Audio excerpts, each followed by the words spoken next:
Hi friends, welcome to this channel JIB and CIB made simple. आप लोगों की CIB की प्रिपरेशन काफ़ी अच्छे तरीके से चल रही होगी, मैं ये उम्मीद करता हूँ। दोस्तों, इसी प्रिपरेशन को और अच्छा और सुदृढ़ करने के लिए और स्ट्रेंथन करने के लिए दोस्तों मैं आप लोगों के साथ लेकर आया हूँ सीआईबी मेड सिंपल का प्लान 2022 के लिए। दो प्लान अवेलेबल है, प्लान ए और प्लान बी। प्लान ए उन लोगों के लिए है जिनका तीनों का तीनों सब्जेक्ट बचा हुआ है, जिनको क्लियर करना है।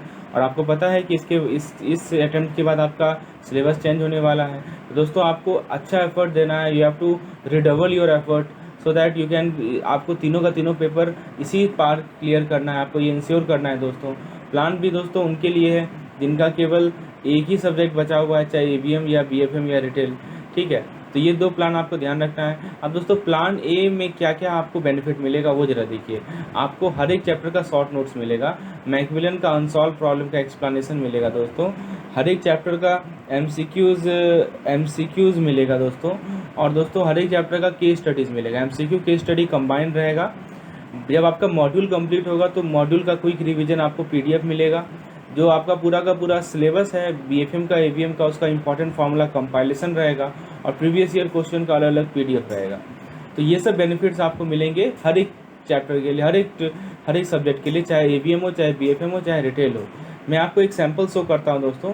जैसे कि आप देख सकते हैं, ये हमारा बीएफएम का पीडीएफ है। इसमें मैंने इस तरह डिज़ाइन किया है इसे कि जैसे देखिए, आपने इतना थ्योरी पढ़ा, जैसे आपने यहाँ से यहाँ तक थ्योरी पढ़ा, आप पहला क्वेश्चन आप इस पे बेसिस पे क्वेश्चन अटेम्प्ट कीजिए। फिर दोस्तों देखिए, 2-3 क्वेश्चन मैंने डाल रखा है। फिर आपने इतना थ्योरी पढ़ा, फिर आप क्वेश्चन अटेम्प्ट कीजिए। फिर आपने थ्योरी पढ़ा इतना, फिर क्वेश्चन अटेम्प्ट कीजिए। तो इस तरह से क्या होगा दोस्तों, आपको पता चलेगा कि जो हम थ्योरी पढ़ रहे हैं उसका क्या यूज है, उसको किस तरह अप्लाई करना है। ठीक है, बहुत सारे लोग क्या, एक हमारा सेपरेट पीडीएफ और सेपरेट थ्योरी पीडीएफ और सेपरेट एमसीक्यू पीडीएफ का भी है, और दोस्तों एक कंबाइंड पीडीएफ भी है। यानी आपको तीनों फैसिलिटी मिलेगा।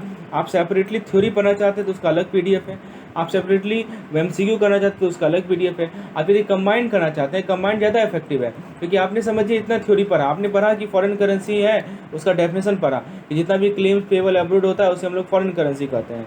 चलिए, तो आपने इतना पढ़ा दोस्तों, तो अब आप इसके बेसिस पे, इसमें क्या क्या इंक्लूडेड है वो पढ़ा। अब आप इसके बेसिस पे क्वेश्चन देख लीजिए कि as per FEMA 1999 foreign exchange payment, foreign exchange means foreign currency and includes A B and C. तो दोस्तों इस तरह से क्या होगा कि आपको पता चलेगा कि ये जो क्वेश्चन है, ये जो कंसेप्ट है जो बुक में दे रखा है, उसको किस रूप में क्वेश्चन फ्रेम किया जाता है। ठीक है, तो ये तरीका मैंने पूरे के पूरे पीडीएफ में अप्लाई किया है। ये 45 पेज का पीडीएफ है दोस्तों। ठीक है, तो दोस्तों इसमें क्या है, जैसे इसमें आपने थ्योरी पढ़ा, फिर पीडीएफ देखा, फिर आपने क्वेश्चन किया, जैसे डायरेक्ट इनडायरेक्ट रेट का थ्योरी पढ़ा आपने, फिर आपने क्वेश्चन किया।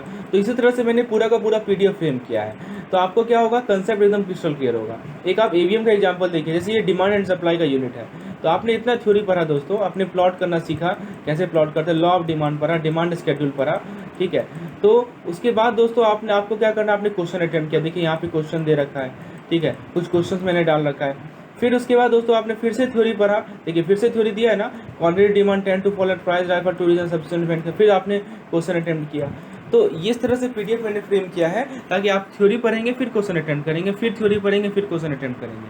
ठीक है, तो ये हमारा थ्योरी का डिज़ाइन, पीडीएफ का डिज़ाइन है।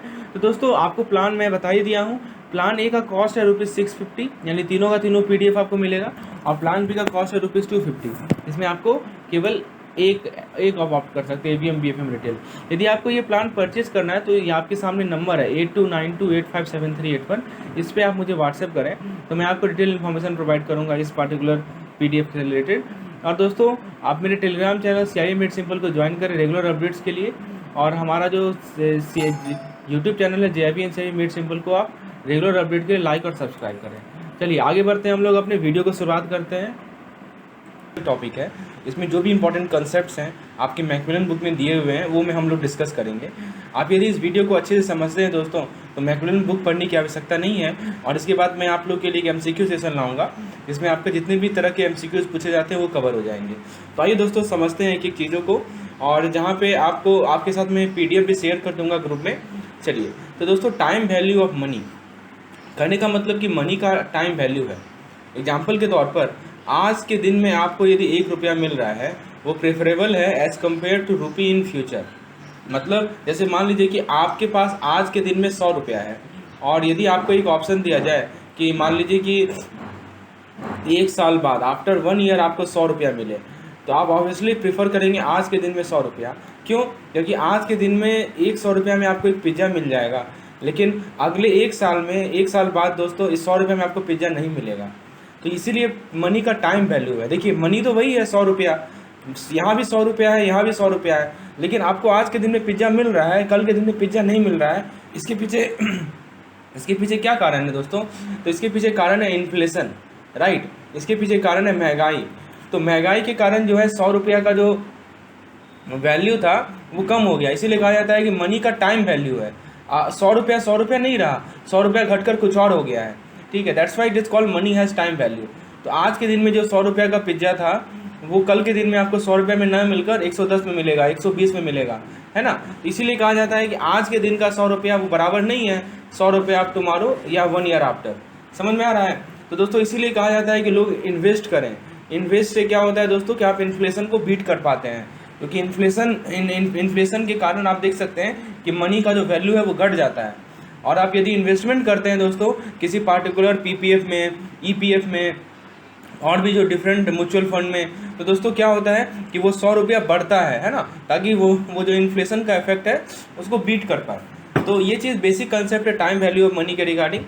अब दोस्तों यदि कोई सिंगल कैश फ्लो है, जब हम सिंगल कैश फ्लो की बात कर रहे हैं तो मतलब एक ही बार कैश का फ्लो हो रहा है, तो उसका यदि फ्यूचर वैल्यू निकाला जाए तो उसके लिए हमारे पास एक बेसिक फार्मूला है, और ये बेसिक फार्मूला आपको ध्यान में रखना है। वो फार्मूला मैं आपको लिख के देता हूँ यहाँ पे दोस्तों। दैट फार्मूला इज, ये बेसिक फार्मूला है दोस्तों, F is equal to P times 1 plus I R to the power n, ठीक है। ये हमारा बेसिक फार्मूला है future value of single cash flow का। ये F क्या है दोस्तों? F है future value for n year. P क्या है? P है आपका कैश फ्लो। R क्या है? R है rate of interest per year. N क्या है? Total number of years. मैं इस N के बारे में डिटेल में बताना चाहता हूँ, क्योंकि N को समझना काफ़ी ज़रूरी है। तो दोस्तों ज़रा देखिए यहाँ पे N को मैं लिखा हूँ, N इज़ कंपाउंडिंग। N का मतलब होता है कंपाउंडिंग फ्रीक्वेंसी, कितना बार कितना टाइम्स कंपाउंड हो रहा है, यही होता है हमारा N। N क्या है? Compounding how many times. तो क्वेश्चन जब आप पढ़ेंगे तो उसमें लिखा रहेगा कि आपका जो कंपाउंडिंग है वो 2 टाइम्स है, 3 टाइम्स है, 4 टाइम्स है। तो n मान लीजिए कंपाउंडिंग मान लीजिए 2 टाइम्स है तो n को आप 2 ले लीजिए। कंपाउंडिंग 3 टाइम्स है तो n को 3 ले लीजिए।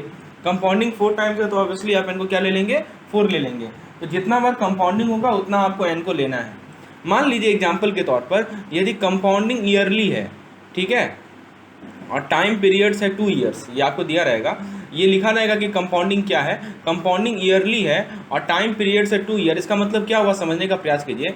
जैसे मान लीजिए ये पहला साल हुआ और ये दूसरा साल हुआ, तो यहाँ पे ईयरली कंपाउंडिंग है ना, तो एक ये n हो जाएगा और एक ये n हो जाएगा, ये n का वैल्यू कितना हो जाएगा? 2 हो जाएगा। यदि कंपाउंडिंग हाफ ईयरली है, ये लिखा रहेगा क्वेश्चन में, कंपाउंडिंग कैसा है? हाफ ईयरली है, यानी देखिए, और टाइम पीरियड आपको 2 ईयर्स दिया हुआ है, तो समझिए ये 0 ईयर, ये 1 साल और ये 2 साल। तो हाफ ईयरली कंपाउंडिंग है, तो आधा साल में होगा, 6 महीना में होगा, और आपका 1/2 ईयर में होगा। तो बताइए n, तो यहाँ पे बताइए दोस्तों आपका जो n का वैल्यू होगा वो कितना हो जाएगा? 1 2 3 4, n का वैल्यू कितना हो जाएगा दोस्तों? यहाँ पे 4 हो जाएगा, ठीक है। तो n क्या शो करता है कि कंपाउंडिंग हाउ मेनी टाइम्स। तो यहाँ पे n का वैल्यू 4 है। क्यों n का वैल्यू 4 है? क्योंकि कंपाउंडिंग 4 टाइम्स हो रहा है, ठीक है। तो आपको ये बेसिक चीज़ ध्यान रखना है कि ये क्वेश्चन पढ़ना है और बताना है कि कंपाउंडिंग फ्रीक्वेंसी क्या दिया हुआ है। जैसे पहले केस में ईयरली लिखा हुआ है, सेकंड केस में हाफ ईयरली लिखा हुआ है, और फिर टाइम पीरियड को देखना है, उस बेसिस पे डिसाइड करना है कि n का वैल्यू क्या होगा। तीसरा एक और एग्जाम्पल लेते हैं दोस्तों। मान लीजिए कंपाउंडिंग क्वार्टरली लिखा है और टाइम लिखा है 1 ईयर, ठीक है। तो कंपाउंडिंग क्वार्टरली लिखा है, टाइम लिखा है 1 ईयर, तो 1 से लेके 1 साल में कितना क्वार्टर होगा? 4 क्वार्टर होगा। तो ये मान लीजिए कि फर्स्ट क्वार्टर है, ये मान लीजिए कि सेकंड क्वार्टर है, ये मान लीजिए थर्ड क्वार्टर है। तो यहाँ पे कितना आपका n का वैल्यू आएगा? 1 2 3 4, यहाँ भी n का वैल्यू 4 आएगा। मान लीजिए कंपाउंडिंग क्वार्टरली है और टाइम है 2 ईयर, तो क्या कीजिएगा आप? तो देखिए टाइम है 2 ईयर ना, तो 0 यहाँ 1 और यहाँ पे 2, और क्वार्टरली कंपाउंडिंग है तो इसके अंदर 3 हिस्सा होगा और इसके अंदर भी 3 हिस्सा होगा। तो कितना पार्ट हो गया? 1 2 3 4 5 6 7 8, तो n का वैल्यू हो जाएगा 8। तो दोस्तों n का वैल्यू को समझना बहुत इंपॉर्टेंट है। n का वैल्यू 2 चीज़ पे डिपेंड करता है। पहला आपको ये रीड करना है कि कंपाउंडिंग फ्रीक्वेंसी क्या है, ईयरली है, हाफ ईयरली है, क्वार्टरली है या डेली है। और दूसरा चीज़ आपको ये देखना है कि टाइम पीरियड कितना दिया हुआ है। जैसे मान लीजिए कि कंपाउंडिंग डेली लिखा हुआ है, या कंपाउंडिंग मान लीजिए कि मंथली लिखा हुआ है। क्या लिखा हुआ है? कंपाउंडिंग। मैं इसको समझाता हूँ दोस्तों, समझना बहुत ज़रूरी है। कंपाउंडिंग मान लीजिए मंथली लिखा हुआ है और टाइम पीरियड दिया हुआ है आपको 1 साल। तो आपको ये बताना है कि 1 साल में कितना महीना होता है। तो 1 साल में 12 महीना होता है, तो इसको 12 भाग में डिवाइड कर दीजिए। तो एन का वैल्यू कितना ले लेंगे आप? 12 ले लेंगे, है ना। तो एन का वैल्यू आपका 12 हो जाएगा और टाइम आपका तो 1 ईयर है।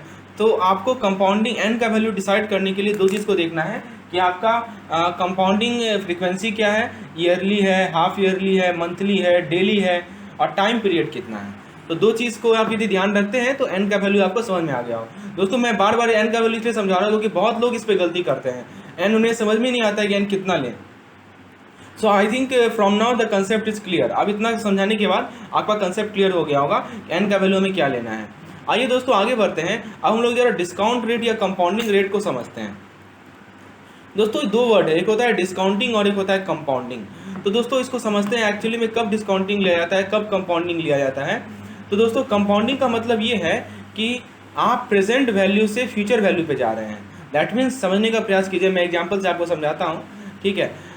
जैसे मान लीजिए कि आपका आज का कैश फ्लो मान लीजिए दिया हुआ है। मान लीजिए कि आज आपने 100 रुपया इन्वेस्ट किया, फिर आपने 1 महीने बाद 100 रुपया इन्वेस्ट किया, फिर आपने 1 महीने बाद 100 रुपया इन्वेस्ट किया, और मान लीजिए कि आप 1 साल बाद निकाल रहे हैं कि इसका फ्यूचर वैल्यू कितना होगा इन सभी इन्वेस्टमेंट का। तो इस केस को आप कंपाउंडिंग कहते हैं, ठीक है, क्योंकि आज का आप प्रेजेंट वैल्यू को फ्यूचर वैल्यू में कन्वर्ट कर रहे हैं। आप ये देख रहे हैं कि आज जो मैंने 100 रुपया इन्वेस्ट किया वो 1 साल बाद कितना उसका वैल्यू होगा। फिर आप ये देख रहे हैं कि 1 महीना बाद जो हमने 100 रुपया इन्वेस्ट किया वो 1 साल बाद कितना होगा। सो आप क्या कर रहे हैं? प्रेजेंट को फ्यूचर में कन्वर्ट कर रहे हैं। That is called compounding. इसका अपोजिट होता है दोस्तों डिस्काउंटिंग। डिस्काउंटिंग में क्या होता है दोस्तों कि आपके पास मान लीजिए कि फ्यूचर में कोई कैश फ्लो आने वाला है, ठीक है। मान लीजिए कि आपको 100 रुपया मिलेगा 1 साल बाद, फिर 2 साल बाद, फिर 3 साल बाद, फिर 4 साल बाद। आप मान लीजिए आज उसके प्रेजेंट वैल्यू निकालना चाह रहे हैं कि इस 100 का प्रेजेंट वैल्यू कितना होगा, इस 100 का प्रेजेंट वैल्यू कितना होगा, इसका प्रेजेंट वैल्यू कितना होगा, इसका प्रेजेंट वैल्यू कितना होगा। तो उसे हम लोग डिस्काउंटिंग कहते हैं। तो कंपाउंडिंग मतलब कि फ्यूचर वैल्यू निकालना और डिस्काउंटिंग मतलब कि प्रेजेंट वैल्यू निकालना। तो वही सिंपल शब्दों में मैं यहाँ पे लिखा हूँ P2F और F2P। P मतलब प्रेजेंट वैल्यू, F मतलब फ्यूचर वैल्यू। तो उम्मीद है दोस्तों आपको कंसेप्ट क्लियर होगा। अब दोस्तों हम लोग कैश फ्लो डायग्राम को बनाना सीखते हैं, बिकॉज कैश फ्लो डायग्राम को बनाकर आप क्वेश्चन को बेसिक मेथड से आसानी से सॉल्व कर सकते हैं। कोई भी फॉर्मूला याद रखने की आवश्यकता नहीं है, लेकिन जहाँ जहाँ मुझे लगेगा कि फॉर्मूला बताना जरूरी है ताकि आप जल्दी कैलकुलेट कर पाए, मैं बताऊँगा। तो दोस्तों आइए बेसिक कंसेप्ट को क्लियर करते हैं कैश फ्लो डायग्राम का। जैसे मान लीजिए कि आपके पास ये कैश स्ट्रीम है, ठीक है। इसमें देखिए आज के दिन में 10,000 का पे आउट हुआ है, 1 साल के बाद 6,500 का पे इन हुआ है, 2 साल के बाद 9,000 का पे इन हुआ है, और दो साल के बाद 1,000 का पे आउट हुआ है। आपके पास ये कैश स्ट्रीम दे दिया गया है। अब मान लीजिए आपको इसको ड्रॉ करना है, आपको एनपीवी निकालना है। एनपीवी क्या होता है दोस्तों? एनपीवी होता है नेट प्रेजेंट वैल्यू। मतलब इन सभी कैश स्ट्रीम का आज के डेट में क्या वैल्यू है आपको ये पता करना है। ओके, सो देखिए इसको सॉल्व करने के लिए हम लोग सबसे पहले क्या करेंगे, अपना जो है ये कैश फ्लो डायग्राम को ड्रॉ करेंगे। आइए जरा सीखते हैं कैसे ड्रॉ किया जाए कैश फ्लो डायग्राम को। तो आपको क्या करना है दोस्तों कि जैसे आप एक लीनियर लाइन बनाएंगे। क्या बनाएंगे दोस्तों? एक सिंगल लाइन, सीधा लाइन बनाएंगे, ठीक है। 1 मिनट रुकिए, मुझे सीधा बनाने दीजिए। ये सीधा है, ठीक है। Let me erase it also, wait, erasing it. Okay fine. तो दोस्तों एक सीधा लाइन ड्रॉ करेंगे, इस पर आप टाइम लाइन दिखा दीजिए कि आज मतलब 0 मतलब आज का दिन है, 1 साल है, ठीक है, फिर 2 साल है। तो देखिए पे आउट है ना, तो पे आउट को मान लीजिए आप ऊपर दिखा रहे हैं, ठीक है, मतलब आपका खर्चा हुआ है। तो 10,000 आपका पे आउट हो गया। 1 साल के बाद पे इन है ना, तो पे इन मतलब आप नीचे दिखा रहे हैं, ऊपर नीचे समझिए। ये नीचे इसलिए दिखा रहे हैं क्योंकि आपको ये पैसा आ रहा है। तो 6,500 का आपका पे इन हो गया। 2 साल के बाद कितना का पे इन है? 2 साल के बाद 9,000 का पे इन है, ठीक है। और 2 साल के बाद कितना का पे आउट है? 1,000 का पे आउट है। तो इसे ही कहते हैं हम लोग कैश फ्लो डायग्राम। आप कैश फ्लो डायग्राम में क्या करते हैं दोस्तों, एक लीनियर लाइन ड्रॉ करते हैं, उस पर टाइम को प्लॉट करते हैं।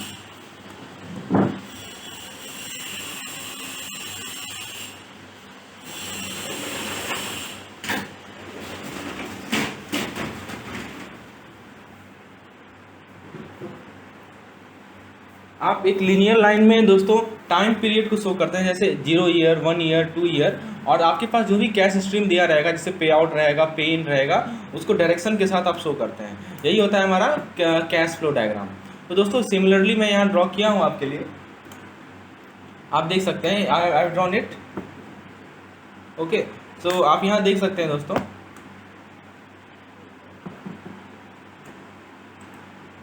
चलिए। तो दोस्तों यहाँ पे देखिए आज के डेट में आपका कितना है, आज के डेट में आपका 10,000 रुपये का पे आउट है, तो यहाँ शो किया गया है। फिर एक साल का तो 6500 का पे इन है, और 1000 का पे आउट है, और 9000 का पे इन है, और रेट ऑफ इंटरेस्ट मान लीजिए 10% आपको क्वेश्चन में दे रखा है। ठीक है, अब दोस्तों ये बताइए कि ये जो 1000 है और ये जो 9000 है, ये आपस में कैंसिल होकर 8000 नहीं आ जाएगा नीचे? बिल्कुल आ जाएगा। मतलब देखिए 9000 का पे इन है और 1000 का पे आउट है, तो ओवरऑल कितना का पे इन है? 8000 का पे इन है। तो वही मैंने किया है अगले स्टेप में कि 10,000 यहाँ पे है, 6500 यहाँ नीचे है, और 8000 यहाँ नीचे है। अच्छा, आपको क्वेश्चन में क्या निकालने का आ गया है? इसका प्रेजेंट वैल्यू निकालना है, यानी आपको क्या करना है दोस्तों? डिस्काउंटिंग करना है। बताया था ना मैंने कि फ्यूचर वैल्यू का प्रेजेंट वैल्यू निकालने को डिस्काउंटिंग करते हैं। तो दोस्तों देखिए हमारे पास 3 कैश स्ट्रीम है, एक ये और एक ये, 10,000, 6500 और 8000। तो इस 10,000 का तो ये तो ऑलरेडी प्रेजेंट वैल्यू है, इसको तो कुछ करना नहीं है, लेकिन इस 6500 का प्रेजेंट वैल्यू हमें निकालना है। तो अभी आपको मैंने फॉर्मूला क्या बताया था कि future value is equal to present value into 1 + r whole to the power n। तो ये तो फ्यूचर वैल्यू निकालने के लिए है, और यदि प्रेजेंट वैल्यू निकालना हो तो क्या करेंगे? f upon 1 + r whole to the power n। ये बेसिक कंसेप्ट है ना दोस्तों? तो दोस्तों आपको यदि प्रेजेंट वैल्यू निकालना है, फ्यूचर वैल्यू दिया गया तो उसको 1 + r whole to the power n से डिवाइड कर दीजिए। देखिए वही मैंने किया है। f की जगह आप कितना लिखिएगा? f की जगह फ्यूचर वैल्यू लिखिएगा 6500, रेट ऑफ इंटरेस्ट आपको 10% दिया हुआ है, तो r हो जाएगा आपका 0.01, सॉरी r हो जाएगा 0.1। ठीक है, तो 1 + 0.1, और n कितना है दोस्तों? n आपको क्या है? 1 ईयर का है। ठीक है, क्योंकि एक ही कंपाउंडिंग है। ठीक है, n आपका कितना हो जाएगा? 1 ईयर हो जाएगा। तो यहाँ से आप इसे सिंप्लीफाई करेंगे तो आपको मिलेगा 5909, यानी 6500 का आज के डेट में जो वैल्यू है वो कितना है? 5909। ठीक है, तो पहला तो कैश स्ट्रीम था, उसका मैंने प्रेजेंट वैल्यू निकाल लिया। अब हम लोग 8000 का प्रेजेंट वैल्यू निकालेंगे। तो 8000 के लिए भी फॉर्मूला यही यूज करेंगे, f की जगह लिख देंगे 8000, r की जगह लिख देंगे 0.1, और दोस्तों n की जगह लिख देंगे 2 क्यों लिखे? क्योंकि 2 साल है ना, और 2 कंपाउंडिंग है आपका, एक ये और एक ये, तो n = 2 हो जाएगा। इसीलिए n = 2 को सिंप्लीफाई करेंगे हमें मिलेगा 6611। ये बस आप कैलकुलेशन कर सकते हैं आसानी से। ठीक है, क्योंकि ये 8000 डिवाइडेड बाई 1.1 का होल स्क्वायर आ जाएगा, और आपका 1.21 से डिवाइड करना पड़ेगा, तो आपको 6611 आएगा। तो आपने क्या देखा दोस्तों कि इस पार्टिकुलर कैश स्ट्रीम का प्रेजेंट वैल्यू है 5909, और 8000 का प्रेजेंट वैल्यू है 6611। तो दोस्तों आप क्या करेंगे अगले स्टेप में? हमें नेट प्रेजेंट वैल्यू निकालना है ना, तो इन सभी को यहाँ सुपर इम्पोज कर देंगे। तो देखिए 10,000 ऊपर है, 5909 + 6611, इसको ऐड कीजिए तो 12,520 आएगा। तो नेट इफेक्ट क्या दिख रहा है? नीचे की तरफ दिख रहा है 2,520, और यही हमारा क्या होगा? एनपीवी। और ये नीचे है मतलब कि हमें पे इन करना है ना, मतलब हमें मिलेगा। इस प्रकार से हम लोग एनपीवी को कैलकुलेट करते हैं। तो देखिए कैश फ्लो डायग्राम से चीज़ें आसान हो जाती हैं, आप कैंसिल कर पाते हैं, आप देख पाते हैं कि प्रेजेंट वैल्यू कैसे निकाला जाएगा। So this is the use of cash flow diagram, and in the entire chapter we will be using this cash flow diagram to solve the problem, to understand the concepts, because the cash flow diagram makes the concept easier to understand, right? So now let us take one more problem. अब देखिए एक और cash stream है। ठीक है, अब आपको देखिए आज के डेट में पे आउट दिया हुआ है 10,000 का, आफ्टर 1 ईयर पे इन है इतना का, आफ्टर 2 ईयर पे इन इतना का, आफ्टर 2 ईयर पे आउट है इतना का। शायद ये सिमिलर केस है जो हमने ऊपर देखा, लेकिन दोस्तों यहाँ पे नेट प्रेजेंट वैल्यू निकालने नहीं कहा गया है। यहाँ पे दोस्तों आप ये बताइए कि 2 साल के बाद कितना वैल्यू होगा इस सभी कैश स्ट्रीम का। You have to tell me what is the future value, या यहाँ भी आप एनपीवी ही निकालिए। क्या निकालिए? एनपीवी। लेकिन एनपीवी हम लोग दूसरे तरीके से निकालते हैं। देखिए कैसे मैं निकालता हूँ वो आपको मैं बताता हूँ। तो दोस्तों सबसे पहले क्या कीजिएगा, आप एनपीवी निकालना है। सबसे पहले क्या कीजिएगा, आप कैश फ्लो डायग्राम ड्रॉ कीजिएगा। 0 ईयर, 1 ईयर, 2 ईयर को शो करेंगे, 10,000, 6,500 और ये 9,000 और ये 1,000। ठीक है, तो सबसे पहले क्या करेंगे दोस्तों, ये आपका 9 और 1 कैंसिल होकर 8,000 आ जाएगा। तो एक और तरीके से देखिए, मान लीजिए कि नहीं हम सबको प्रेजेंट में नहीं लाकर हम यहाँ पे लाएंगे, तो ला सकते हैं आप। तो इस 10,000 का फ्यूचर वैल्यू निकाल लीजिए 2 ईयर्स के बाद, और इस 6,500 का फ्यूचर वैल्यू निकाल लीजिए 2 ईयर्स के बाद। तो फ्यूचर वैल्यू निकालने के लिए फॉर्मूला क्या है? F is equal to P into 1 plus R whole to the power m, यही फॉर्मूला है ना। तो P यहाँ पे कितना हो जाएगा, पहले केस में P हो जाएगा 10,000 है ना, और रेट ऑफ इंटरेस्ट आपको दिया हुआ है 0.1, तो 10,000 इंटू 1.1 का स्क्वायर, ठीक है, n इजकल टू 2 हो जाएगा क्योंकि 2 कंपाउंडिंग पीरियड है, तो आपको इसका वैल्यू मिलेगा 12,100। उसी तरह दोस्तों ये 6,500 को यदि आप 1 ईयर के बाद इसका फ्यूचर वैल्यू निकालेंगे तो आपको मिलेगा 6,500 इंटू 1.1 है ना, तो ये मिल जाएगा 7,150। तो आपने क्या किया, इस 10,000 का 2 साल के बाद फ्यूचर वैल्यू निकाला और 6,500 का 1 ईयर के बाद फ्यूचर वैल्यू निकाला। तो दोस्तों आपके पास जो फाइनल वैल्यू, और 8,000 तो ऑलरेडी 2 ईयर में है, इसका तो निकालना नहीं है दोस्तों।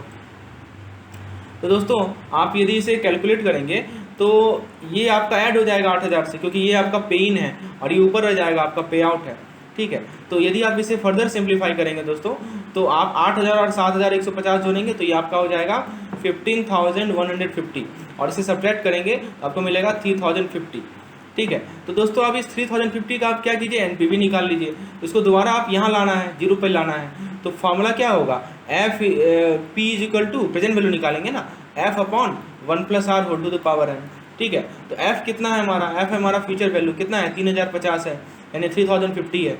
तो 3,050 आर कितना है आपका 1 है दोस्तों आपका 0.1, और एन है आपका 2, क्योंकि 2 साल का पीरियड है, तो ये मिल जाएगा 2,520। तो यहाँ भी देखिए आपका नेट प्रेजेंट वैल्यू 2,520 आया, और ऊपर वाले में भी 2,520 आया।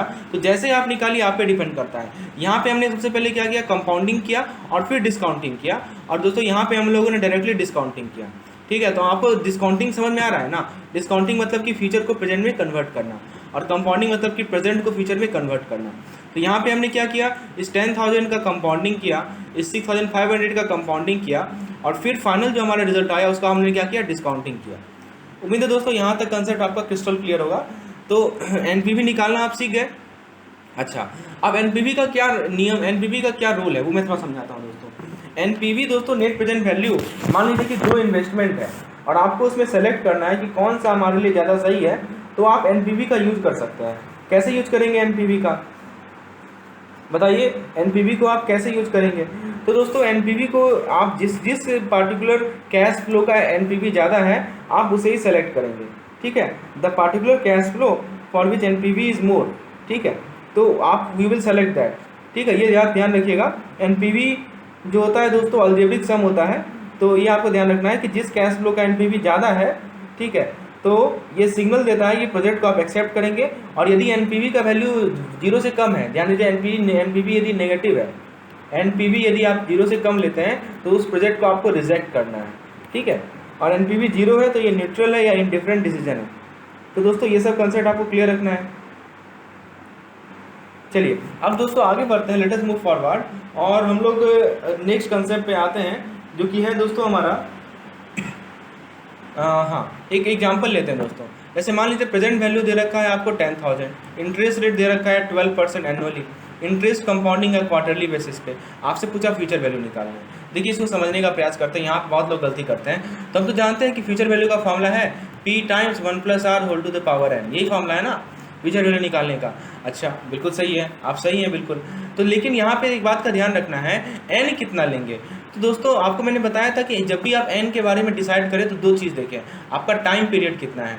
तो दोस्तों टाइम पीरियड आपका 1 साल का है, ठीक है। और दोस्तों आपको कंपाउंडिंग केस देखना है कि कंपाउंडिंग क्वार्टरली बेसिस पे हो रहा है, तो 1 साल में कितने क्वार्टर होते हैं, 4 क्वार्टर होते हैं, तो n का वैल्यू हो जाएगा 4, n तो आपने डिसाइड कर लिया।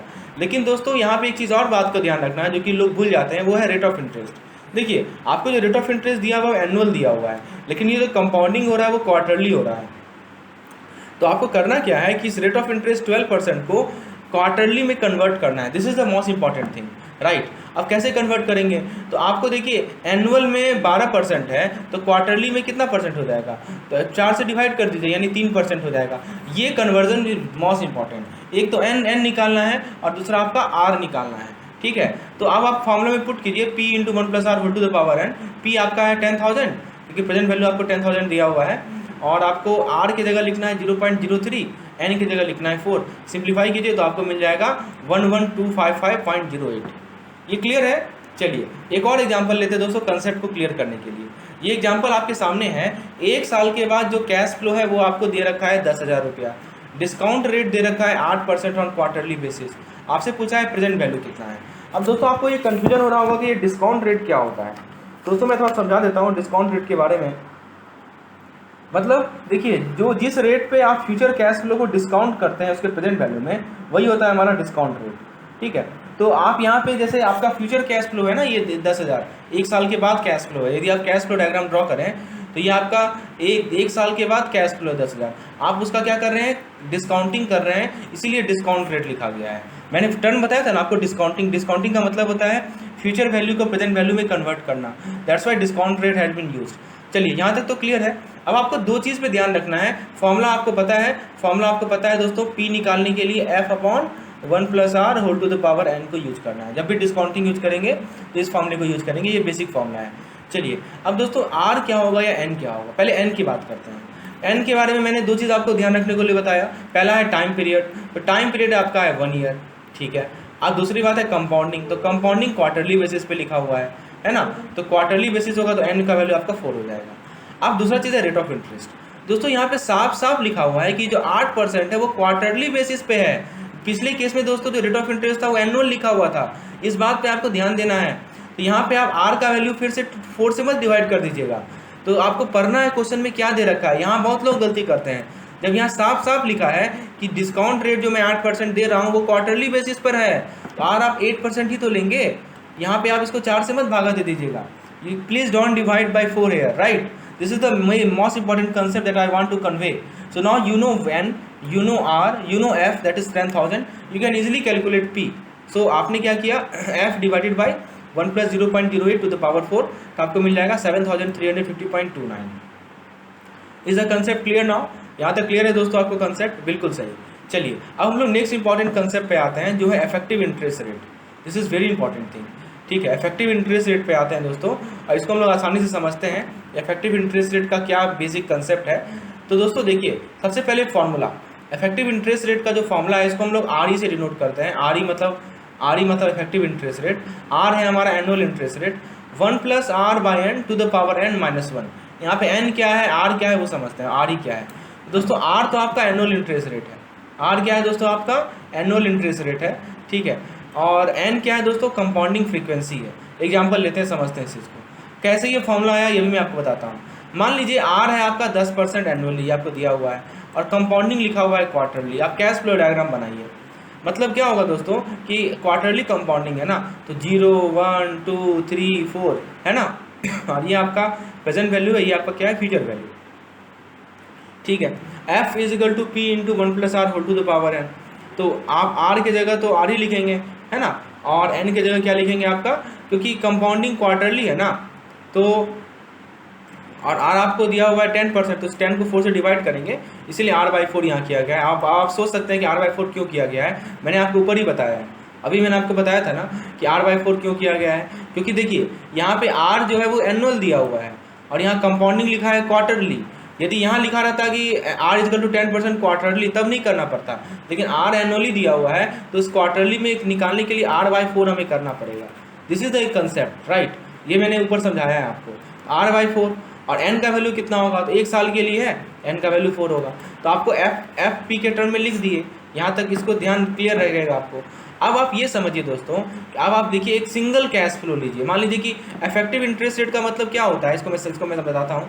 इफेक्टिव इंटरेस्ट रेट का मतलब ये हुआ, आप भूल जाइए कि बीच में 4 क्वार्टर है कि क्या है, कुछ नहीं है। बस आप 1 साल के लिए ये निकालिए, 1 साल के लिए यदि वो इन्वेस्टमेंट होता, हाँ 1 साल के लिए यदि वो इन्वेस्टमेंट होता एनुअल रेट से, ध्यान दीजिएगा, यदि आपका रेट ऑफ इंटरेस्ट एनुअली है और कंपाउंडिंग फ्रीक्वेंसी है 1 year, not quarterly, yearly compounding है, तो उस केस में दोस्तों आपको जो रेट ऑफ इंटरेस्ट मिलता है वही होता है हमारा effective interest rate. Effective interest rate का मतलब क्या हुआ कि आपको उस पार्टिकुलर कैश स्ट्रीम को कन्वर्ट करके एक ऐसे कैश स्ट्रीम में लाना है जो कि 1 साल के लिए है, कंपाउंडिंग ईयरली है, और उस केस में जो आपको रेट ऑफ इंटरेस्ट मिलेगा वही होता है हमारा RE। तो मान लीजिए ना एक केस मान लीजिए कि 1 साल का आपका इन्वेस्टमेंट है, प्रेजेंट वैल्यू P है, फ्यूचर वैल्यू F है, और कंपाउंडिंग एनुअली है, और रेट ऑफ इंटरेस्ट है RE।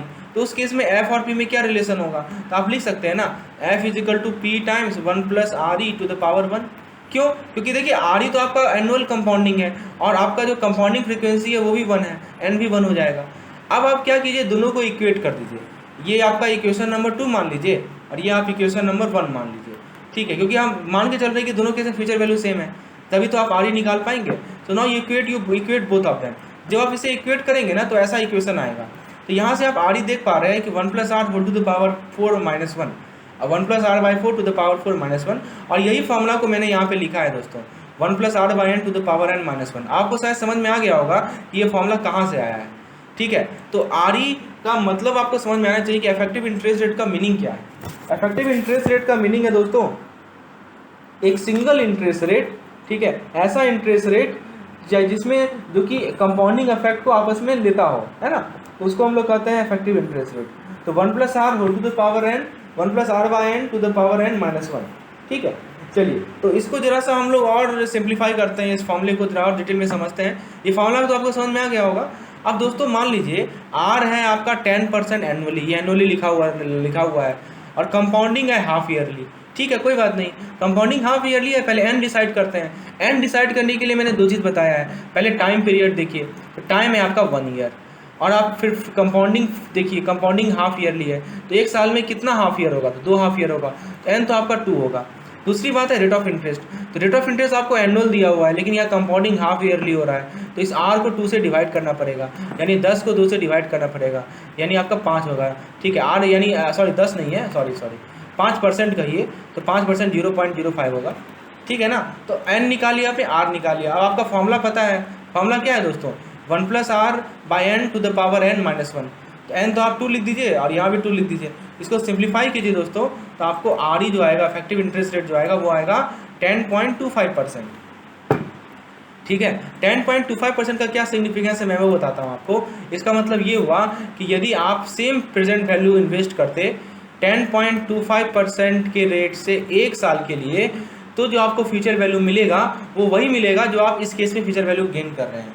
मतलब आप यदि सिंगल कंपाउंडिंग ईयरली कंपाउंडिंग के बेसिस पर 1 साल के लिए उस प्रिंसिपल को इन्वेस्ट करते हैं, तो आपको फ्यूचर वैल्यू वही मिलेगा जो इस केस में आपको हाफ ईयरली पे मिल रहा है। यही अंतर है, यही मतलब है आर का, ठीक है। एक और एग्जांपल लेते हैं। मान लीजिए कि आर कंपाउंडिंग मंथली है, आर जो है वो मंथली कंपाउंडेड है। सेम सिचुएशन है, आर को आप 10% ले लीजिए और कंपाउंडेड मंथली है, तो फॉर्मूला क्या है, 1 + r/n to the power n - 1। N का वैल्यू कितना हो जाएगा, यहाँ पे 12 हो जाएगा, क्योंकि मंथली है ना, 1 साल के लिए हो रहा है। तो देखिए 12/12 - 1, तो इसका फॉर्मूला आएगा 10.47%। इसका मतलब ये हुआ कि आप मान लीजिए कि इसका मतलब ये हुआ कि वही पैसा, वही प्रेजेंट वैल्यू आप 1 साल के लिए इन्वेस्ट कर रहे हैं ईयरली कंपाउंडिंग पे, तो आपको सेम फ्यूचर वैल्यू मिलेगा यदि रेट ऑफ इंटरेस्ट आपका 10.47% है, ठीक है। ये इक्विवेलेंट है इससे कि ये आप P 12 भाग में इन्वेस्ट कर रहे हैं और फ्यूचर वैल्यू मिल रहा है 10% पे, दोनों इक्विवेलेंट है आपस में, ठीक है। तो that is use of rate of effective rate of interest, ठीक है। मान लीजिए सेम सिचुएशन है लेकिन आपका डेली कंपाउंडिंग है, तो डेली कंपाउंडिंग में एन का वैल्यू कितना हो जाएगा, 1 साल में 365 दिन होते हैं, तो एन का वैल्यू हो जाएगा 365। तो 1 + 0.1 divided by 365 to the power 365 - 1, तो ये मिलेगा आपको 10.5165%। तो आपको देखिए आर का वैल्यू चेंज हो रहा है, हर एक केस में आर का वैल्यू चेंज हो रहा है। क्यों आर का वैल्यू चेंज हो रहा है, क्योंकि हमारा कंपाउंडिंग फ्रीक्वेंसी चेंज हो रहा है, हमारा एन का वैल्यू चेंज हो रहा है, that's why the value of R is changing, right. So R depends on value of N, right. अब आप एक चीज़ देखिए दोस्तों, जितना ज़्यादा एन हो रहा है उतना ही ज़्यादा आपका आर हो रहा है ना, यानी इफेक्टिव रेट ऑफ इंटरेस्ट ज़्यादा हो रहा है। चलिए अब दोस्तों ये कंसेप्ट आपको क्लियर हो गया। एक और चीज़ मैं आपको बता दूं कि यदि आपका एक केस हो, जिस केस में दोस्तों आपका कंपाउंडिंग कंटिन्यूस हो, ठीक है, एक चीज़ मैं बता देता हूँ दोस्तों, एक और केस मैं यहाँ पे समझा देता हूँ कि कंपाउंडिंग जो आपका वो कंटिन्यूस हो, कंटिन्यूस कंपाउंडिंग मतलब रुके ही नहीं कंपाउंडिंग, तो उस केस में जो आर ई होएगा ना वो होता है exponential e to the power r - 1, ठीक है। ये जो e है इसको एक्सपोनेंशियल नंबर कहते हैं, और r है आपका जो रेट ऑफ इंटरेस्ट है -1। ये भी फॉर्मूला कभी कभी यूज हो सकता है, तो ध्यान रखिएगा, ठीक है। मतलब जैसे यहाँ पे हमारा कहा है ना कि जैसे 1 साल हो 2 साल हो, यहाँ मान लीजिए होते रहा है, हाँ, तो उस केस में आपका ये फॉर्मूला होता है e to the power r - 1। तो I think this concept is clear now, effective interest का कंसेप्ट क्लियर है। मैंने एक एक चीज़ को, हर एक केस को समझाया है आपको इफेक्टिव इंटरेस्ट रेट के regarding. Very good. Now let us move forward. अब हम लोग जरा एन्युटी पे आते हैं। एन्युटी बोलिए या ईएमआई बोलिए, इक्विटेड मंथली इंस्टॉलमेंट, ठीक है। जैसे आपने हाउसिंग लोन लिया, तो हाउसिंग लोन लिया तो बैंक आपके लिए ईएमआई सेट करती है जो कि आपको मंथली देना होता है। इसे ही कहते हैं हम लोग एन्युटी। तो एन्युटी में दोस्तों हम लोग कांस्टेंट कैश फ्लो को डिस्कशन करते हैं। जब हमारा कैश फ्लो सेम है, जैसे यहाँ ए है, ये भी ए है, ये भी ए है, ये चेंज नहीं हो, ठीक है। तो यदि एक होता है वेरिएबल कैश फ्लो, तो उस केस में हम लोग अलग अलग कंसेप्ट यूज करेंगे। हम लोग अभी कांस्टेंट कैश फ्लो को समझते हैं। तो जैसे मान लीजिए कि हमने यहाँ पे कैश फ्लो डायग्राम को ड्रॉ किया है। ये आपका कंपाउंडिंग पीरियड है, 0 1 2 3 4 5 6 7 8 9 10 एन तक है। मान लीजिए एन कोई आपका इंटीजर है, ठीक है। हर एक महीना आपको ए अमाउंट आपको पे आउट हो रहा है, ए अमाउंट आपको देना पड़ रहा है। मान लीजिए कैश फ्लो है ए, ठीक है। आप सभी का प्रेजेंट वैल्यू निकालना चाह रहे हैं। इसका प्रेजेंट वैल्यू बताओ कितना होगा, इसका प्रेजेंट वैल्यू बताओ कितना होगा, इसका प्रेजेंट वैल्यू बताओ कितना होगा। तो आपको पास फॉर्मूला पता है ना कि प्रेजेंट वैल्यू निकालने के लिए F upon 1 + r whole to the power N. तो पहले इसका प्रेजेंट वैल्यू निकालते हैं। एफ की जगह आप ए लिख दीजिए, और टाइम पीरियड आपका 1 कंपाउंडिंग फ्रीक्वेंसी है, तो एन का वैल्यू 1 हो जाएगा, तो ए अपॉन 1 + r। इसका यदि आप निकालेंगे तो एफ की जगह ए लिख दीजिए और 1 + r का स्क्वायर हो जाएगा। थर्ड वाले का निकालेंगे a upon 1 + r to the power 3, और nth वाले का निकालेंगे तो a upon 1 + r whole to the power n। अब आपने दोस्तों अपने बेसिक्स क्लास में ज्योमेट्रिक प्रोग्रेशन पढ़ा होगा, पढ़ा है ना दोस्तों ज्योमेट्रिक प्रोग्रेशन। तो दोस्तों आपने ये भी पढ़ा होगा, जैसे ए हुआ, ठीक है, ए आर हुआ, फिर ए आर स्क्वायर हुआ, ए आर क्यूब हुआ, A R to the power n - 1 हुआ। इसे हम लोग ज्योमेट्रिक प्रोग्रेशन कहते हैं, जब हमारा कांस्टेंट मल्टीप्लिकेशन r से हो रहा होता है। तो उस केस में दोस्तों एक सम का फॉर्मूला आता है, वो मैं लिख देता हूँ, a to the power r n - 1 upon r - 1। ये आपने बेसिक क्लास में पढ़ा है, उसी फॉर्मूले को हम लोग यहाँ यूज़ कर रहे हैं। यहाँ पे दोस्तों यदि कंपेयर करें इससे और इससे, तो स्मॉल ए जो है वो है हमारा ए अपॉन 1 + r, क्योंकि ये हमारा स्मॉल ए है। और जो हमारा कांस्टेंट मल्टीप्लिकेशन फैक्टर है वो है 1/1 + r, ठीक है। तो इस फॉर्मूले में हम यदि सब्स्टिट्यूट करें तो देखिए मैं करके दिखाता हूँ आपको। Let me show you how to do it. दोस्तों मैं यहाँ पे थोड़ा सा कैलकुलेशन कर रहा हूँ आपके लिए, सो सी इट। तो दोस्तों देखिए ए की जगह हम लिखते हैं ए डिवाइडेड बाय 1 + r, ठीक है। इसको मैं ब्रैकेट में डाल देता हूँ और उसके बाद एक बड़ा ब्रैकेट स्टार्ट करता हूँ, और r की जगह लिखते हैं 1/1 + r whole to the power n - 1। और दोस्तों नीचे है हमारा r, स्मॉल r हो जाएगा 1/1 + r - 1, ठीक है। इसको मैं सिंप्लीफाई कर देता हूँ दोस्तों, तो ये हो जाएगा ए अपॉन 1 + r, ठीक है। और दोस्तों इसको लिख देंगे 1 टू द पावर n, तो 1 ही रहेगा, 1 - 1 + r whole to the power n upon 1 + r whole to the power n divided by, ये क्या हो जाएगा दोस्तों, ये हो जाएगा 1 - 1 + r डिवाइडेड बाय 1 + r, ठीक है। तो दोस्तों ये 1 + r और ये 1 + r कैंसिल हो जाएगा। ये सब सिंप्लीफिकेशन है दोस्तों, मैथमेटिक्स है, ठीक है। और दोस्तों यहाँ पे आपको क्या मिल रहा है, देखिए यहाँ पे आपको -r मिलेगा, ठीक है। तो a/1 + r whole to the power n, और एक r भी मिलेगा, ठीक है। और ऊपर मिल जाएगा 1 + r whole to the power n - 1। आप खुद से करके देखिएगा, यही आंसर आएगा। तो फाइनल जो रिजल्ट आया है वो ये आया है कि जो नेट प्रेजेंट वैल्यू है इस पार्टिकुलर कैश फ्लो का, ये जो कैश फ्लो है ना ए हर एक कंपाउंडिंग पीरियड के एंड में, ठीक है, उसका जो आपको नेट कैश फ्लो मिला है, नेट प्रेजेंट वैल्यू मिला है, वो मिला है a/r 1 + r whole to the power n - 1 upon 1 + r whole to the power n। मैंने आपको डिराइव करके भी बता दिया कि ये कैसे आया है, तो इसको आपको याद रखना है, ठीक है। ये फॉर्मूला आप 2-3 बार लिखेंगे तो याद हो जाएगा, ठीक है। a/r 1 + r whole to the power n - 1 upon 1 + r whole to the power n। यहाँ पे दोस्तों a क्या है, इस a को ही हम लोग एन्युटी कहते हैं। एन्युटी का मतलब ये होता है दोस्तों कि जो कांस्टेंट कैश फ्लो है ना, जो रिपीट हो रहा है, दैट इज कॉल्ड एन्युटी। तो ए क्या है, हमारा एन्युटी है। आर क्या है दोस्तों, आपका डिस्काउंट रेट है। क्यों डिस्काउंट रेट कर रहे हैं, सी ट्राई टू अंडरस्टैंड, हम फ्यूचर वैल्यू को प्रेजेंट वैल्यू में कन्वर्ट कर रहे हैं। इस प्रोसेस को हम लोग कहते हैं डिस्काउंटिंग, और उसमें जो रेट यूज होता है उसे कहते हैं हम लोग discount rate. That's why we are saying it is discount rate. और एन क्या है दोस्तों, नंबर ऑफ पीरियड्स है, ठीक है। तो आपका पीरियड जो है दोस्तों 1 ईयर 2 ईयर 3 ईयर जो भी है वो आपको क्वेश्चन में दिया रहेगा, आपको जस्ट यहाँ सब्स्टिट्यूट करना है। तो I think the concept is clear now, ठीक है। अब दोस्तों एक एग्जांपल से इसे और क्लियर कर लेते हैं। मान लीजिए आपने एक कार बिजनेस को रेंट करना शुरू किया और आप उस बेसिस पे एक ऑटोमोबाइल को खरीदना चाहते हैं। तो आपके पास 2 चॉइस है। पहला चॉइस है कि आप कार को ना 4 लाख रुपया में खरीद लें, या दूसरा ऑप्शन है कि आप 90,000 रुपया हर एक साल भरे 5 साल तक उसी कार के लिए EMI पे। तो अब आपको किसे चूज़ करेंगे यदि आपका अपॉर्चुनिटी कॉस्ट 10.10% है। दोस्तों यहाँ पे एक नया टर्म आया है अपॉर्चुनिटी कॉस्ट, तो थोड़ा सा मैं इस पर प्रकाश डालता हूँ। Let me explain what is opportunity cost. दोस्तों अपॉर्चुनिटी कॉस्ट का मीनिंग क्या होता है थोड़ा मैं समझाता हूँ। तो दोस्तों नॉर्मली पर्सन क्या करता है कि अपने बैंक फिक्स डिपॉजिट में जो सरप्लस है, ठीक है, उसको वो बैंक, हाँ, वो अपने सरप्लस को बैंक के एफडी में डालता है, जो कि रिस्क फ्री इन्वेस्टमेंट है। और रिस्क जो होता है, रिटर्न जो होता है रिस्क फ्री इन्वेस्टमेंट में, वो क्या होता है, वही अपॉर्चुनिटी कॉस्ट होता है। यानी दोस्तों समझने का प्रयास कीजिए, आपने अपने जो सरप्लस पैसा था उसको आपने एफडी बना दिया और आपको उसका रिटर्न जो मिलेगा, रिटर्न जो मिलता है वही होता है हमारा अपॉर्चुनिटी कॉस्ट। अच्छा, मान लीजिए कि आप स्टॉक मार्केट में इन्वेस्ट कर रहे हैं या रियल एस्टेट में इन्वेस्ट कर रहे हैं, तो दोस्तों ऐसे केस में दोस्तों आप क्या करते हैं, ऐसे वेंचर से जो आपको रिटर्न मिलता है वो ऑब्वियस सी बात है वो आपका रिस्क फ्री इन्वेस्टमेंट से ज़्यादा रिटर्न होता है। ठीक है, रिस्क फ्री इन्वेस्टमेंट से क्या होता है, ज़्यादा रिटर्न होता है। ठीक है, तो अपॉर्चुनिटी कॉस्ट का मतलब क्या हुआ कि आप रिस्क फ्री सिक्योरिटी में ना इन्वेस्ट कर कर, आप रिस्क फ्री सिक्योरिटी में ना इन्वेस्ट कर कर थोड़ा रिस्क वाले सिक्योरिटी में इन्वेस्ट कर रहे हैं, तो जो डिफरेंस आपको मिलता है ना रिटर्न का, उसे ही कहते हैं हम लोग अपॉर्चुनिटी कॉस्ट। जैसे यहाँ पे देखिए, आपके पास एक ऑप्शन था कि 4 लाख रुपये डायरेक्टली कैश डाउन करके आप कार ले सकते थे, और एक ऑप्शन है कि 90,000 रुपये का EMI पे करें 5 साल तक। तो आइए देखते हैं कौन सा ऑप्शन ज़्यादा सही है। तो कैसे डिसाइड कीजिएगा आप, तो दोनों का नेट प्रेजेंट वैल्यू निकाल लीजिए, और जिसका नेट प्रेजेंट वैल्यू ज़्यादा आएगा वही ऑप्शन आपके लिए सुटेबल है। तो ऑप्शन 1 देखिए, ऑप्शन 1 का यदि कैश फ्लो दिखाएं तो आपने 4 लाख रुपया पेमेंट कर दिया। ऑप्शन 2 का यदि कैश फ्लो हम दिखाएं तो दोस्तों देखिए, 1 साल के बाद 90,000 आपने पेमेंट किया, 2 साल के बाद 90,000, 3 साल के बाद 90,000, 4 साल के बाद 90,000, 5 साल के बाद 90,000, है ना।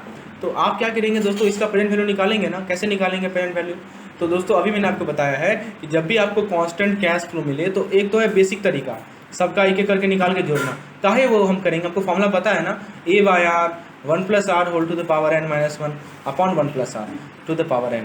ये फॉर्मूला को यूज कर लेते हैं। ए यहाँ पे कितना है, 90,000 है। ठीक है, फॉर्मूला आपके सामने है, P = A/R 1+R whole to the power n - 1 upon 1+R। तो दोस्तों मैं इसका एप्लीकेशन बता रहा हूँ, इस फॉर्मूले को कहाँ यूज करना है, I am telling you the application. ठीक है, जब भी आपको कांस्टेंट कैश फ्लो हो, उसका डिस्काउंटिंग करना हो, तो आप इस फॉर्मूले को यूज कर सकते हैं। ए की जगह क्या लिखेंगे आप, 90,000 लिखेंगे। आर की जगह रेट ऑफ इंटरेस्ट आपको दिया गया, अपॉर्चुनिटी कॉस्ट यहाँ दिया हुआ है ना 10%, तो ये आपका रेट ऑफ इंटरेस्ट हो जाएगा 0.1। ठीक है, और इसको सिंप्लीफाई करेंगे दोस्तों, एन का वैल्यू आप 5 ले लेंगे तो आपको मिलेगा 3,41,171। तो दोस्तों आप क्या देख रहे हैं यहाँ पे आपको 4 लाख देना पड़ रहा है, और यहाँ पे जो प्रेजेंट वैल्यू आ रहा है वो कितना आ रहा है, 3,41,171। तो दोस्तों आप ऑप्शन 2 में इन्वेस्ट करेंगे, क्योंकि ऑप्शन 2 में आपको फ़ायदा हो रहा है। ठीक है, और ऑप्शन 1 में डायरेक्टली आपको 4 लाख रुपया देना पड़ रहा है, तो that's why option 2 is more beneficial to you. दोस्तों कुछ और कंसेप्ट को समझते हैं। सबसे पहले future value in terms of annuity, SIP और EMI। ठीक है, तो एक तो अभी तो हमने प्रेजेंट वैल्यू निकालना सीखा, अब जरा फ्यूचर वैल्यू को भी देखते हैं। तो दोस्तों फ्यूचर वैल्यू का फॉर्मूला क्या होता है, F = P × 1+R whole to the power n। और दोस्तों अभी मैंने आपको P का फॉर्मूला बताया, ये फॉर्मूला देखिए आपके सामने लिखा हुआ है। ठीक है, A/R to the power 1+R whole to the power n - 1 upon 1+R whole to the power n। इस P को यहाँ पे हम सब्स्टिट्यूट कर देते हैं। ठीक है, तो जहाँ P लिखा हुआ है वहाँ पे हम ये लिख देते हैं। तो देखिए ये कैलकुलेशन मैं कर रखा हूँ। ठीक है, आपको दिखाता हूँ। देखिए यहाँ पे P की जगह हम ये पूरा का पूरा इतना पूरा का पूरा रख दिए यहाँ पे। ठीक है, तो ये क्या होगा, ये आपस में कैंसिल हो जाएगा। तो यहाँ से क्या फॉर्मूला आएगा, F = A/R to the power 1+R whole to the power n - 1। अब इसको कहाँ यूज़ करना है, इस फॉर्मूले को कहाँ यूज़ करना है वो मैं समझाता हूँ एग्जाम्पल से। जैसे मान लीजिए कि आपको 5 लाख रुपया चाहिए 5 साल के बाद। ठीक है, और 10% रेट ऑफ इंटरेस्ट है। तो आप क्या करेंगे, आज से जो है पैसा जोड़ना शुरू कर देंगे।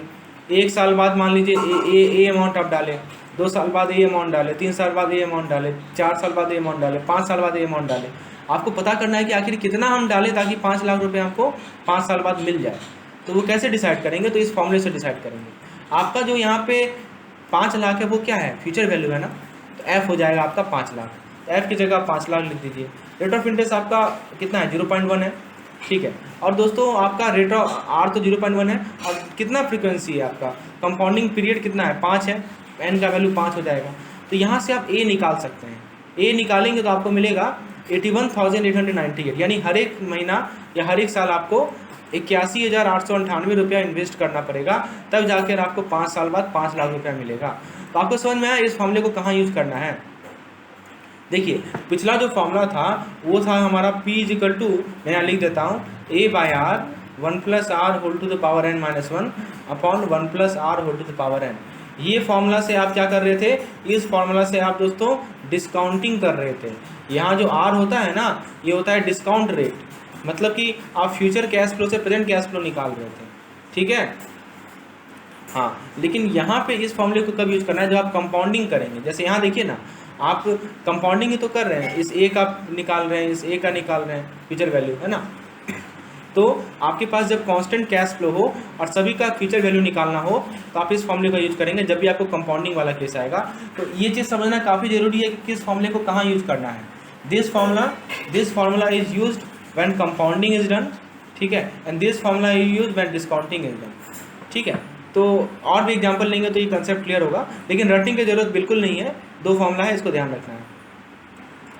चलिए अब दोस्तों हम लोग बैलून रिपेमेंट पे प्लान के बारे में थोड़ा डिस्कशन करते हैं।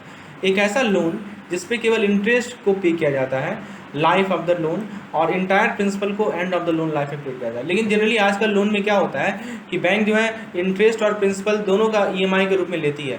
शुरुआत में आपका प्रिंसिपल का कंपोनेंट ज़्यादा रहता है, इंटरेस्ट कम रहता है, फिर बाद में प्रिंसिपल कम होता जाता है, इंटरेस्ट बढ़ता जाता है। लेकिन एक ऐसा लोन, मान लीजिए आपने ऐसा लोन बैंक से सैंक्शन करवाया जिसमें अभी आपको जो EMI देना पड़ रहा है उसमें केवल इंटरेस्ट कंपोनेंट ही है, और जो प्रिंसिपल कंपोनेंट है वो एंड में आपको देना पड़ेगा एक साथ, ठीक है।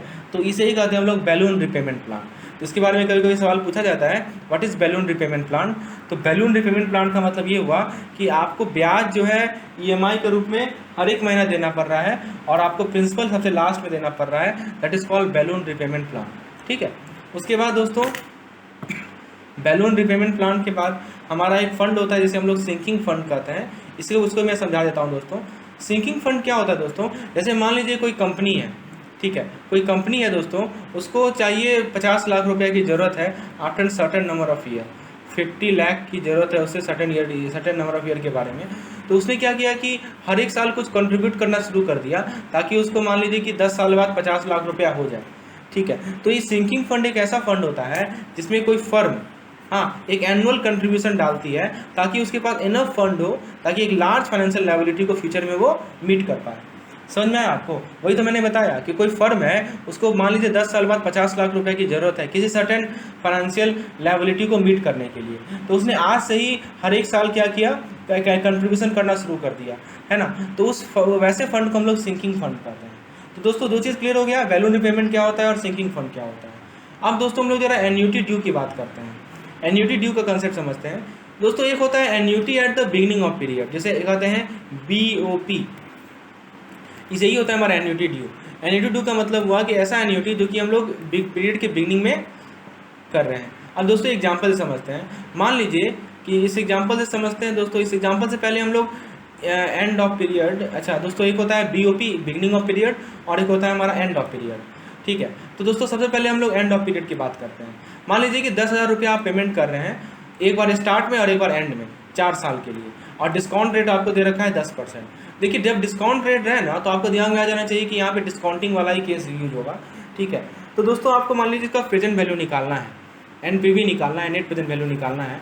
तो एक बार सबसे पहले हम लोग एंड वाला लेते हैं। मान लीजिए कि आप जैसे 1 साल जैसे समाप्त हुआ, आपने 1,000 रुपया पेमेंट कर दिया, आपका कैश पे आउट है। 2 साल समाप्त हुआ तो 1,000 फिर से, 3 साल समाप्त हुआ तो 1,000 फिर से, 4 साल समाप्त हुआ तो 1,000 फिर से।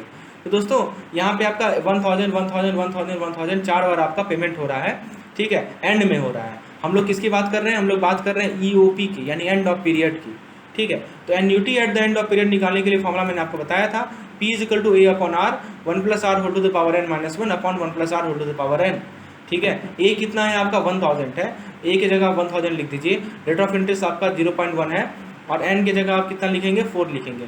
तो आपको जो P मिलेगा वो मिलेगा 3169, ठीक है। तो ये आपका 3169 निकल गया। अच्छा ये तो था हमारा एंड ऑफ पीरियड, यानी कि हम जो 1 साल जैसे समाप्त हुआ तब हम 1,000 रुपया डाल रहे हैं। ऐसा भी तो हो सकता है दोस्तों, यदि हम बिगिनिंग में करें तो बिगनिंग में करें तो इसका मतलब क्या हुआ कि एक साल मतलब पहला ही साल हम तुरंत डाल दिए 1000 रुपया, फिर एक साल के शुरुआत में अगले साल के लिए 1000 रुपया डाल दिए, फिर 1000 डाल दिए, फिर 1000 डाल दिए, और चौथे साल के अंत मतलब तीसरे साल के अंत में हमारे पास कुछ नहीं डालना है। अंतर समझ में आ रहा है? कैश फ्लो डायग्राम को जरा ध्यान से गौर से देखिए, यहाँ इसमें इसको जरा देखिए ध्यान से, और इस वाले को जरा ध्यान से देखिए, दोनों में अंतर आपको दिख रहा है ना। यहाँ पे जीरो पे कुछ नहीं है, लेकिन यहाँ पे जीरो पे है, ठीक है, एक इन्वेस्टमेंट जीरो पे है। तो अब आपको इसका प्रेजेंट वैल्यू यदि निकालना है तो दोस्तों जरा देखिए, तो इस 1000 का तो कुछ करना ही नहीं है ना, क्योंकि ये तो ऑलरेडी प्रेजेंट वैल्यू में है। बचा हमारा 3, तो ये क्या करेंगे, इसका इसका इसका ये तीनों का हम लोग क्या करेंगे, प्रेजेंट वैल्यू निकालेंगे। तो दोस्तों हमारे पास तो फॉर्मूला है ही पहले से, काहे का हम मैनुअली निकाले एक एक करके, तो फॉर्मूला तो हमारे पास है ही, बस 1000 उसमें एक्स्ट्रा जोड़ देंगे। तो दोस्तों आपको फॉर्मूला पता है ना, फॉर्मूला मैं यहाँ लिख देता हूँ, A/R into 1+R whole to the power n upon 1+R whole to the power n। देखिए यहाँ पे बस बात का ध्यान रखना है, R तो हमारा 0.1 ही रहेगा, लेकिन n हमारा 3 हो जाएगा। क्यों n 3 हो जाएगा? क्योंकि ऐसा 3 कैश फ्लो है हमारे पास, ठीक है, 1 2 3, क्योंकि चौथे साल में तो कुछ हो ही नहीं रहा है, और इसको तो हम ऑलरेडी ऐड कर चुके हैं। सो वी हैव 3, और अर्लियर केस में हमारे पास 4 था। ये अंतर समझ में आ रहा है आपको? ठीक है, तो जब आप इसे कैलकुलेट करेंगे ना तो आपको मिलेगा 3486। तो आप एक चीज़ नोटिस कीजिए, किस केस में दोस्तों आपको ज़्यादा दोस्तों आपको प्रेजेंट वैल्यू मिल रहा है? दूसरे वाले केस में, जब आप मंथ के शुरुआत में पेमेंट कर देते हैं, तो है ना, तो आपका जब एन्यूटी ड्यू रहता है, तो आपका जब भी एन्यूटी ड्यू होगा, एक होता है हमारा ऑर्डिनरी एन्यूटी, तो ये जो है हमारा ऑर्डिनरी एन्यूटी है, एंड ऑफ पीरियड, और एक होता है बिगिनिंग ऑफ पीरियड। तो दोस्तों याद रखिएगा कि बीओपी यानी बिगिनिंग ऑफ पीरियड वाला ईओपी से ज़्यादा होता है। आप एग्जाम्पल से देख सकते हैं दोस्तों, ठीक है, और बीओपी को ही हम लोग एन्यूटी ड्यू कहते हैं, और ईओपी को हम लोग ऑर्डिनरी एन्यूटी कहते हैं। ये भी कंसेप्ट आपको ध्यान रखना है, ठीक है। तो ये आपको शायद क्लियर हो गया होगा। तो इसके लिए कोई फॉर्मूला रटने की जरूरत है नहीं, ठीक है, बस एक ही फॉर्मूला। बहुत लोग क्या करते हैं, एक अलग 4 फॉर्मूला बना के रटते हैं, बिल्कुल नहीं रटना है, ठीक है। सिंपली आप जो पहला कैश फ्लो है उसको ऐड कर लीजिए, और बाकी का आप एक घटा दीजिए, और फिर कैलकुलेट कर लीजिए, ठीक है। तो दोस्तों इस सब चीज़ को याद रखिए, मैं आपको एक एक चीज़ लॉजिकली समझा रहा हूँ, आपको रटने की कोई आवश्यकता ही नहीं है, बस एक फॉर्मूला रटने को कर रहा हूँ, वो भी ये फॉर्मूला है, बस इसको याद कर लीजिए, ठीक है। आपका सब क्वेश्चन बन जाएगा इसी फॉर्मूले पे। जैसे एग्जाम्पल लेते हैं, मान लीजिए कि आपने 1000 रुपया आरडी में डाला 3 साल के लिए, एनुअल पेमेंट है, ठीक है, पहला पेमेंट आज ही कर दिया आपने, और लास्ट और थर्ड पेमेंट जो है वो जो है थर्ड ईयर के बिगनिंग में होगा। रेट ऑफ इंटरेस्ट 10% है, कंपाउंडिंग एनुअल बेसिस पे होगा। मैच्योरिटी वैल्यू क्या होगा, ठीक है, यानी फ्यूचर वैल्यू आपको निकालना है। यहाँ देखिए मैच्योरिटी वैल्यू करा है तो फ्यूचर वैल्यू निकालना है।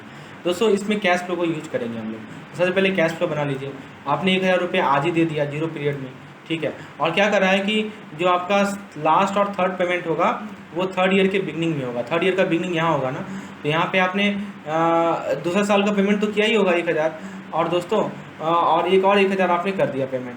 तो आप क्या करेंगे दोस्तों, इसका फ्यूचर वैल्यू निकालेंगे, इंडिविजुअली फ्यूचर वैल्यू निकालेंगे। तो इसका फ्यूचर वैल्यू निकालेंगे, इसको 1 मान लीजिए, और इसका निकालेंगे इसको 2 मान लीजिए। तो इसका मान लेंगे, इसका यदि निकालेंगे दोस्तों, इसके लिए टाइम पीरियड 3 हो जाएगा, 1000 इंटू 1.1 टू द पावर 3 यानी 1331, और यदि इसका निकालेंगे तो 2000 इंटू 1.1, क्योंकि 1.1 यानी 1 साल का है, तो 2200 हो जाएगा। तो जो नेट फ्यूचर वैल्यू मिलेगा वो 1331 प्लस 2200 यानी 3531 मिलेगा, ठीक है, यही आपका फ्यूचर वैल्यू होगा। तो दोस्तों कभी कभी आपको बेसिक कंसेप्ट यदि क्लियर है तो आप कैश फ्लो डायग्राम को ड्रॉ करके फ्यूचर वैल्यू को आसानी से निकाल सकते हैं, कोई जरूरी नहीं है फॉर्मूला को याद करने का। अब दोस्तों हम लोग बात करते हैं परपेचुइटी की। परपेचुइटी का मतलब होता है एनुअल पेमेंट हो रहा है इन्फानाइट टाइम के लिए, ठीक है, मतलब आप इन्फानाइट टाइम के लिए हर एक साल पेमेंट कर रहे हैं, इसे ही कहते हैं हम लोग परपेचुइटी, ठीक है। जैसे परपेचुअल होता है ना, परपेचुअल मतलब कि वो जो लगातार बह रहा होता है, तो उसी से वर्ड आया परपेचुइटी। तो इसमें जो आपको प्रेजेंट वैल्यू निकालने का फॉर्मूला होता है एन्युटी से, वो होता है P = A/R। कैसे आया दोस्तों मैं समझा देता हूँ आपको। जब मैं कह रहा हूँ कि आप ये इन्फानाइट टाइम के लिए, तो n आपका इन्फिनिटी हो जाएगा, n आपका इन्फिनिटी हो जाएगा, और आपका जो फॉर्मूला है वो ये फॉर्मूला ही मैंने आपको बताया ही है। तो यदि ये टर्म आपका इन्फिनिटी हो जाएगा दोस्तों, ये पूरा का पूरा इन्फानाइट हो जाएगा ना, ठीक है। और -1 का अच्छी बताइए, इन्फानाइट से 1 घटाने से कुछ होगा क्या? ये तो इन्फिनिटी ही रहेगा, और ये भी वही रहेगा, तो ये आपस में कैंसिल हो जाता है, तो बचता है केवल A/R।